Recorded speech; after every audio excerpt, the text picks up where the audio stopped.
जहां दूसरे राज्यों में जस्टिस मिलने में सालों लग जाते हैं, वहां पे गुजरात ने पूरे देश के सामने अपनी मिसाल कायम कर दी सिर्फ 44 दिन में।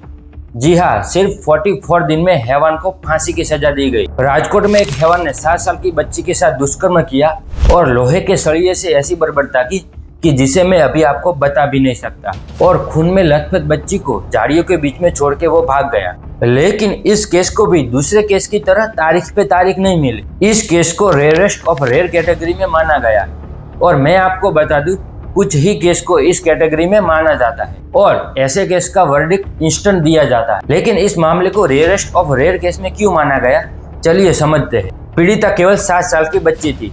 वह न तो शारीरिक रूप से अपनी रक्षा कर सकती थी और ना ही मानसिक रूप से इस क्रूरता को समझ सकती थी। जब अपराध ऐसे व्यक्ति के खिलाफ होता हो कि वो खुद को बचाने में असमर्थ हो, तब अपराध की गंभीरता बहुत बढ़ जाती। आरोपी ने पीड़िता के साथ लोहे की रॉड से ऐसी हैवानियत की कि उसके इंटरनल ऑर्गन डैमेज हो गए, और ये घटना बताती है कि आरोपी की सोच कितनी क्रूर और इनह्यूमन थी। और वकील का कहना है कि उसके बिहेवियर से पता चल रहा था कि उसको अपने किए पे कुछ भी पछतावा नहीं था। इतना ही नहीं, उसने पुलिस को मारकर भागने की कोशिश भी की।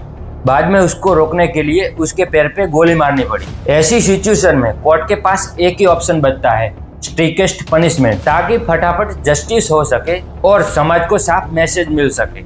मौके पर मिले हर एविडेंस ये बताते हैं कि बच्ची ने कितना असहनीय दर्द झेला था। दर्द और डर के माहौल में उसने हैवान के बाल खींचे और जड़ से उखाड़ दिए। यह सब एविडेंस देख के इस केस को रेयरेस्ट ऑफ रेयर केस में माना गया और आरोपी को सिर्फ 44 दिन में फांसी की सजा दी गई। इसे कहते हैं असली इंसाफ। अगर हर राज्य की पुलिस और कोर्ट ऐसा काम करेगी तो लोग ऐसी हैवानियत के बारे में सोचने में भी डरेंगे। अब एक सवाल आपसे है, क्या हर राज्य में रेप केस के लिए ऐसा ही इंस्टेंट और स्ट्रिक्ट वर्डिक्ट होना चाहिए? अगर आपका जवाब हाँ है तो कमेंट में जस्टिस लिखिए और इस वीडियो को हर भारतीय तक पहुंचाइए।